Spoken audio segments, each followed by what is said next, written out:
Hi YouTube, just thought I'd come out with a review for this little gadget here.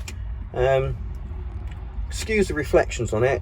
The camera seems to pick them up worse than they actually appear in person, but obviously there is a little bit of reflection on it, but it's actually not really a problem. So a little bit of history. I was wanting to buy an inclinometer. More on why in a few minutes. Anyhow, I was looking at a few on the web. I can put some pictures up of the ones I was considering. There was an old-fashioned sort of mechanical one that had sort of two globes. So it had like a picture of a 4x4 that went that way, and then you'd have another picture of one showing it going sort of the opposite way. You know, a bit like a spirit level. Looked quite cheap, sort of 15 quid. Although by the time you factor in any postage, you're looking at about £23–24 for it. So that was one that was on the Britpart website, and they also had a digital version that showed other information. Bit pricey, 120–140 quid. Couldn't quite see how it could be justified for that. So a little bit of looking online, and AliExpress have this one. A little bit of a different design, but basically the same information. So what we've got here is we've got the clock, which sets itself automatically based on your geolocation. We've got longitude and latitude. Can't say I'll probably use that. It's got a compass, so basically it points at the direction that you're travelling in. So southwest at the moment. Whether it's picked up satellite signal, battery voltage, altitude, and then the actual inclinometer. I mean, this is more of an aircraft sort of artificial horizon style. Quite easy to use. We've got two buttons on the top. One of them basically just zeroes it, so that you can set your zero for the inclinometer. The other one adjusts the brightness. There's two-stage brightness. This is on the brightest setting, and if you click and hold, you can actually change some of the settings on it. So you can change it from kilometers to mile an hour. I think there was a couple other bits. You can add like a speed limiter threshold in it, so I think you can get it to beep at you if you exceed a certain speed. I've done this. I've changed it to mile an hour, which it seems to remember, which is really good. It does give you an audible warning on tilt. So I think if you get to the end of the 40 degrees for your sort of lateral roll, it will beep at you a few times. Obviously in practice, you're not really going to be doing that much. So why have I got it? Well, really it's the fact that I do a lot of trials events, so Land Rover trials. We started setting up some what are called Tyro events, more aimed at first timers, amateurs, young people, or people with showroom vehicles. And there's some strict guidelines on how steep a side slope or a hill can be that you go up and down. Eyeballing it, I've just got no idea, so I just wanted something that would give me an indication of how steep a hill was, so you kind of can rule it in or out on whether you're going to use it on a section or not. It's not a definitive. It's nothing to do with insurance or any other compliance. It's the fact that if you haven't got any way of measuring it, you're just totally guessing, and there was no point using bits of land that really we shouldn't be using if it's too steep. So that's kind of why I wanted the inclinometer. I don't really need it for anything I actually do. I will take it over to the off-road section later on and actually just give it a try out. Might be kind of interesting to see what some of the angles are that we do drive out on there, because realistically I don't know. I know what feels kind of safe within the vehicle. I've done a lot of off-roading over the past sort of 25–30 years. I think I've got a reasonable amount of experience, although accidents can happen, and off-road it's not necessarily about peak angle, slope stability, any bumps in the ground that's going to tilt the vehicle, even blipping the vehicle. A powerful V8 might well make a vehicle sort of rock when you rev it. I've seen those cause problems before. So that was kind of why I bought this. I've wired it in to my USB ports on the ignition. Let's just fire it back up again, hopefully. So it comes supplied, so you can plug it into a cigarette lighter, quite a nice cable. So you've got a on-off switch, so we could just run it from the 12 volt. And it comes with a second cable, which basically has exactly the same plug on the end, but it's just bare wires at the other end. So what I've actually done is just taken it off the feed from my USB port, because that runs through into the engine bay into an auxiliary fuse box. Very low power consumption. So when I turn the ignition off, it turns off, not using any power. When I turn the ignition on, it fires straight up. So you can see we're just waiting for satellite signal. So far it's been quite snappy at finding the satellite signal. Might not, oh yeah, now really quick. The times come up, the latitude and the altitude. Now the altitude I think is quite interesting, but really the biggest thing for me is actually the speedo. The rest of it's nice. I haven't got a clock in here. This is a series 3, so what are we 1978 series 3, so there's no clock as standard, so it's nice to have one of those, and I haven't got to set it, I haven't got to remember it. The battery indicator I'm going to find really useful. I was going to fit one of those, so I've actually got one of these little round socket ones, and I was going to add an extra, you know, I don't know what I was going to do, probably mount it in here somewhere,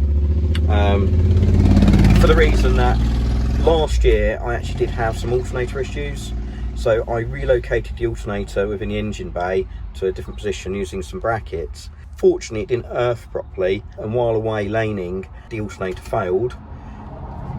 Wasn't a problem, we had a spare alternator, or somebody in the group did, so we fitted that, but that also actually was a faulty alternator as it turned out. And yes, you can put a multimeter on. I've got a multimeter in here somewhere and a circuit tester, but you obviously got to stop and you've got to be accessing the battery or some other power source to be able to do that. So having a little battery indicator, really handy. And the speedo, so I say we're a series vehicle, but I'm actually running 5-speed LT77 in here, so the speedo, it works, it's all plumbed in, but you know, it's not necessarily giving you an accurate speed. You can obviously mess about with the drive cogs for the speedo drive from the gearbox and try and get it closer. The only thing is I've actually got quite a lot of different tyres depending on what I'm doing, so different trial sites, different trials events, I might run a different tyre, a different tread or a different size. So currently we're on some 33 1050 15s. For trialling I like to actually run a 700 16, so that's about 3 inches shorter, maybe a little bit more. I've got some 31 1050s, I've got some 235 85s, I've got a 285 75, got access to a set of 825 16s, and also some 255 85s. So we've got quite an array of tyre sizes there. So while the speedo works and can be usable, actually having a digital GPS readout, pretty handy. I'm not going to say it's the most accurate thing in the world, but it's certainly going to be more accurate than the inbuilt speedo, and we kind of know most speedos are sort of 10% out anyhow. I have clocked this against a GPS app on my phone, and I wouldn't say they're 100% exactly the same, but they're pretty close. I think the update rate might be slightly different on them. So far it's sort of tallied up with what speeds I know I'm doing on the speedo quite well. I quite like the direction indicator just to tell me which direction I'm going. Kind of forget how nice that is. I had a Jeep Cherokee that had a compass in it. Again, when you're just out touring, it's quite nice just to know the direction you're in. And of course the inclinometer, so it does actually work. It's going to give me the information I want. Not so worried about the charts, perhaps a bit harder to read, but we've got the actual numbers top and bottom there. So that's kind of an aside. And for £25 delivered, it took 10 days, I think, 10 days, 2 weeks to ship over from China via AliExpress. No extra charges, no extra fees or costs, just £25 posted. I have to say I'm really pleased with it. I've mounted it up here. You can mount it wherever you want really, but I kind of wanted it so it's visible. Obviously you want quite flat in the vehicle, so you're going to get your correct lateral motion once you reset the settings on it. But it just works. Been out for a couple of runs in it now, really can't complain. And I say, look, the battery thing, if we start her up,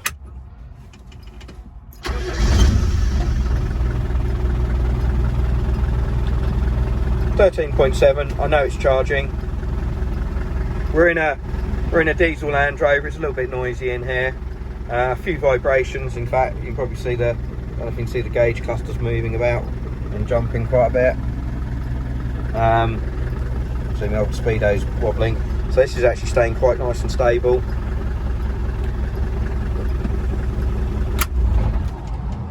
Somebody said about accuracy for one of these things, they mentioned it, they don't think it'd be accurate enough to use. I just don't agree with that. It's showing me a voltage change when the engine's running to versus being idle now. You can see it's just gone down to 12.7 volts.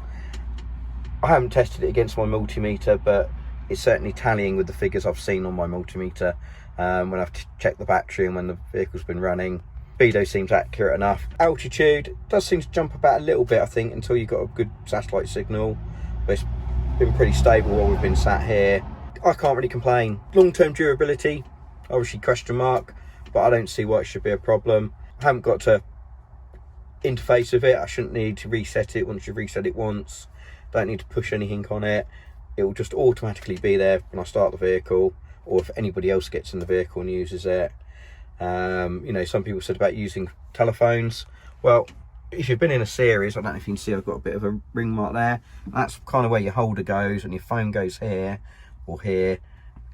You know, the windscreen's actually reasonably small in a series, and having a phone in the windscreen takes up quite a lot of space, and I just don't want to have a phone in there all the time. To get the inclinometer, you kind of got to pay, especially on an iPhone. There are a few apps out there, but you know, each time you put your phone in the holder, you're gonna have to reset the app.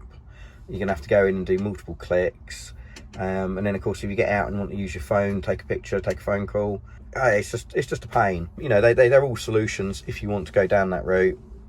For me, I think this is actually quite a good solution. Just gives me a little bit of onboard information, you know, and if you're out touring, if you're out laning, some of this information is actually just going to be quite handy as well, and a bit of fun. So there you are. I'm going to give this one a thumbs up. I'll put some links in the description if you're interested. Please like and subscribe. Thanks.